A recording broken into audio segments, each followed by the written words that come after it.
નમસ્કાર મિત્રો, વિડીયોમાં તમારું સ્વાગત છે। જી હા મિત્રો, અત્યારે હાલના સૌથી મોટા અને દુઃખદ સમાચાર સામે આવી રહ્યા છે। તો મિત્રો, સમાચારમાં વાત કરીએ તો ધાંગધ્રા હળવદ હાઈવે પર આવેલા તારંગા જૈન તીર્થધામમાં ચકચાર મચાવતી ઘટના સામે આવી છે। પૂજારીના રૂમમાંથી પૂજારી પ્રવીણભાઈ રાઠવા અને તેમની પત્ની વર્ષાબેનના મૃતદેહ મળી આવ્યા છે। પ્રાથમિક આશંકા મુજબ વર્ષાબેનની હત્યા કર્યા બાદ પૂજારીએ ગળે ફાંસો ખાઈ આત્મહત્યા કરી હોવાનું માનવામાં આવી રહ્યું છે। પોલીસે બંને મૃતદેહને પોસ્ટમોર્ટમ માટે ખસેડી સમગ્ર મામલે તપાસ શરૂ કરી છે। જી હા મિત્રો, અત્યારે હાલના સૌથી મોટા અને દુઃખદ સમાચાર સામે આવી રહ્યા છે।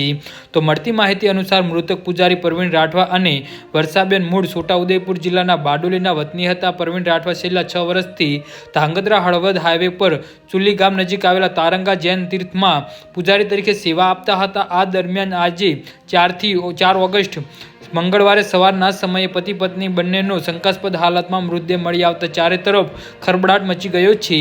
જી હા મિત્રો, તો આના વિશે તમારું શું કહેવું છે તો નીચે અમારી કમેન્ટ બોક્સમાં જરૂરથી જણાવજો અને અમારી યુટ્યુબ ચેનલને સબસ્ક્રાઈબ કરવાની ભૂલતા નહીં। ધન્યવાદ।